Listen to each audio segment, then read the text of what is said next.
Okay, so this was a private session with Sam A Gayanghadao out of Evolve MMA in Singapore. This session was a bit more technical than the other privates that I had taken with him during my time there in Singapore. So one thing he kept going on about here is just to relax. So you hear him say relax more, shoulder relax, inside relax, outside strong. That's what he kept saying to me. To develop that rhythm and that unpredictability in your strikes. So over here, just going over loading on that hook. He says lean back, load, let it go, boom, boom.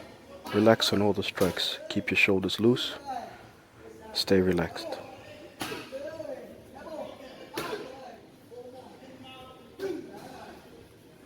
So on the elbow, you can hear him say go more. Just rotate all the way through. And here he's pointing out to me that the tip of the elbow where the bone sticks out, that's the point that you want to strike with, not the flat part or the thick part of your forearm, but that pointy bit on the elbow. And he says that part, break, meaning you'll be able to break your opponent's face there with that part of the elbow. So he's just making sure that you strike with that part where the bone is sticking out.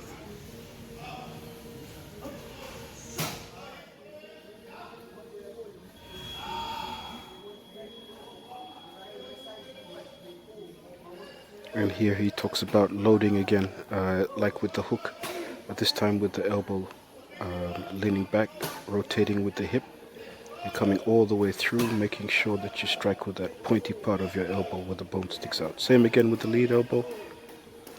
Rotate hip, all the way through, shoulders loose, and bang.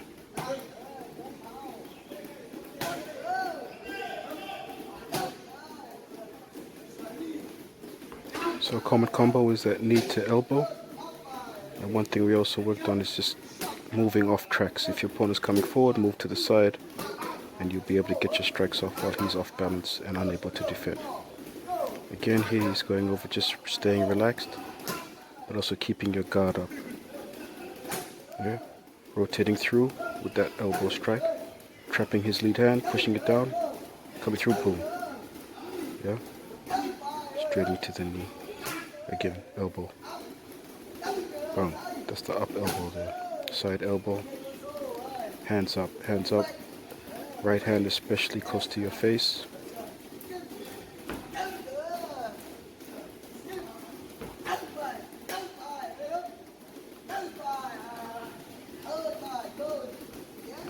And here again, just moving off track when he comes forward. When your opponent comes forward, boom, off track, hit to the side.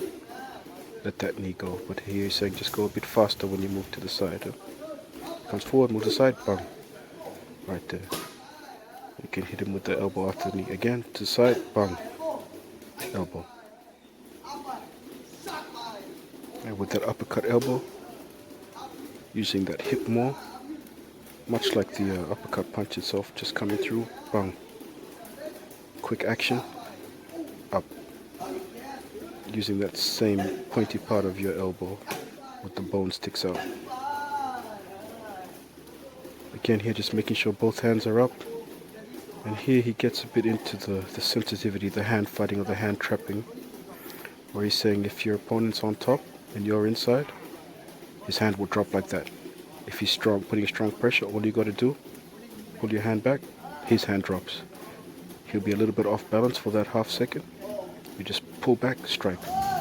When his hand drops, also his chin tends to come forward also and set you up for that elbow. So what he's saying here is you have to feel the sensitivity of your opponent, especially when they're on top and they're giving strong pressure like that. It's very easy just to come on the inside, bang. Inside, elbow.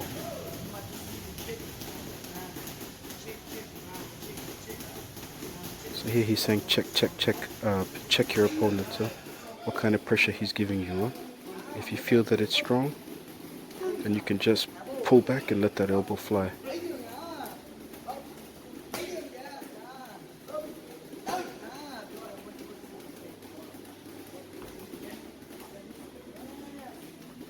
Yeah, so he was happy there that I got the point of what he was trying to teach there about the sensitivity. Just checking the hands are up again. Pull back, strike. Boom. Trap his lead hand, move to the side, and he's off balance. You can go into a teep, knee, whatever.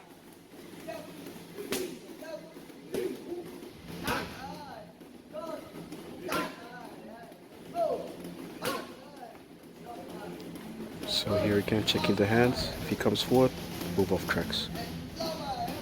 Here briefly just going over the checking your opponent's kicks with your shin. Very important in Muay Thai, as opposed to blocking with the hands, using your shin. And again, moving to the side. Checking sensitivity, feeling your opponent's pressure. And so here he's just explaining the type of guard that you use, keeping that right hand or that rear hand back up against your chin, and the lead hand always checking, as he always says, checking, looking to disturb or off balance your opponent, as he says. This way you can check the sensitivity and feel your opponent's pressure as they move forward. So he's pointing out here that's what the lead hand is for. And that brief second where both hands touch, you can check the sensitivity there, as he uses his lead hand to pull down my rear hand. If it's not up against my face, he'll pull it down and strike. So here he's just explaining that long guard that he likes to use. Rear hand against the face, lead hand coming out, touching, checking. And then when you have the chance, you feel your opponent's pressure,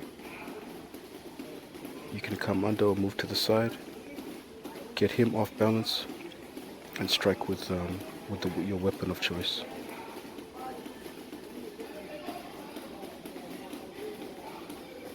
So here he's emphasizing the importance of that lead hand. Always keeping it out there and checking your opponent's pressure. If he's coming forward, you can move off to the side. If he's giving strong pressure, you can pull back and let that elbow fly. So here he says, I follow you, meaning if they're coming forward strong, they will be following your movement, and you can basically control where they go if you're sensitive enough. Here again, checking, always checking, boom, move to the side. So that rear hand's up and that lead hand is out, checking, and you make use of that to trap and also feel their sensitivity so you can get your strike off. Sam A is a natural southpaw, so here he's talking about orthodox versus southpaw, and he always uses his lead hand against his orthodox opponents to disturb, but when he wants power, he goes with the rear leg, rear knee, or the cross. So using that lead hand to disturb as he says, and then boom, you let go with that rear strike, whatever it is. Here he switches back to orthodox and he's saying same thing. That lead hand is very important in checking and controlling your opponent. So making use of that lead hand to check their sensitivity, to parry, and to get your strike off. So here he's explaining what he likes to do when an opponent likes to jab a lot, which is to parry, slip to your rear side, boom, let that switch kick go. So when the jab comes, parry, slip, load that switch kick and let it fly. So he's explaining here that this is really good to use against an opponent who likes to jab you a lot. So here he is, jab, boom, parry, slip, switch kick. And when you slip, you're also loading that switch kick using that hip movement. So boom, right there. Again, his jab comes, slip, parry his jab, slip to the outside, load that switch kick and fly. Boom, just like that. Boom, yeah, he likes that one. Boom, see how fast he does it there. Slip, parry, load that switch kick, and let it fly. So he explains here, if against an opponent who jabs a lot, you can use this a lot.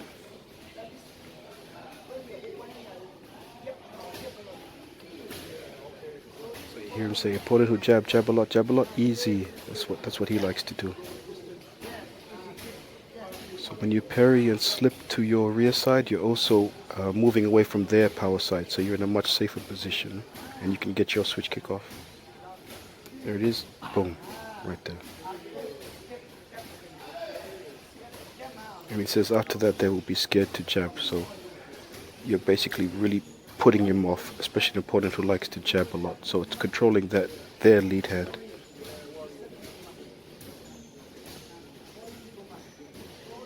And again, just emphasizing the importance of your lead hand and controlling your opponent's lead hand and getting your attacks off.